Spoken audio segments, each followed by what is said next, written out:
இந்த மேல இருந்து கீழே இறங்கி வந்தா சாம்பார் வைக்காதீங்க சாம்பார் வைக்காதீங்கன்னு சொல்றாங்க. வாரத்துல ஒரு நாளைக்கு கூட எதுக்கு சாம்பார் வைக்கிறீங்க? சாம்பார் வச்சு சாப்பிட்டாலே எனக்கு வயித்தாலே ஓடுது. எனக்கு போய் அப்பா போய் கூட்டிட்டு போய் இது வாரியில பாரு மீன் இருக்கு பாரு, போய் பிடிச்சிட சொல்லி. ஏதாவது குறவ மீன் இருந்தா இருக்கும். போய் ஒரு 4 மீன் குஞ்சு மீனா இருந்தாலும் பரவாயில்ல, 4 மீனா இருந்தாலும் பரவாயில்ல, போய் பிடிச்சிட சொல்லி. ஓடு போ பாப்பா. பெருப்பா கூப்பிடுங்க.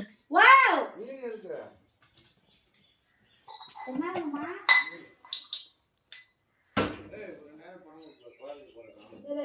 சாமி சத்தியமா எல்லாத்தையும் தொடச்சு வாங்கிட்டு போச்சு மாமா.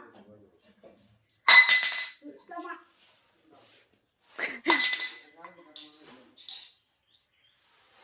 காசுன்னு மட்டும் யாரும் கேட்காதீங்க. வீட்டாளா இருக்கட்டும் வெளியாளா இருக்கட்டும் யாருமே காசுன்னு மட்டும் கேட்காதீங்க.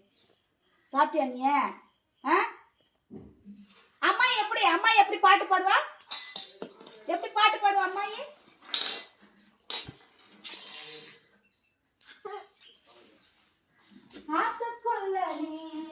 முருங்கைக்கீரை இருக்கு பாரு பாப்பா, முருங்கைக்கீரை பறிச்சு வை பாப்பா. உன்னதான் கேக்குறேன் பாப்பா, உன்னதான் சொல்றேன் நான். முருங்கைக்கீரை பறிச்சு வை.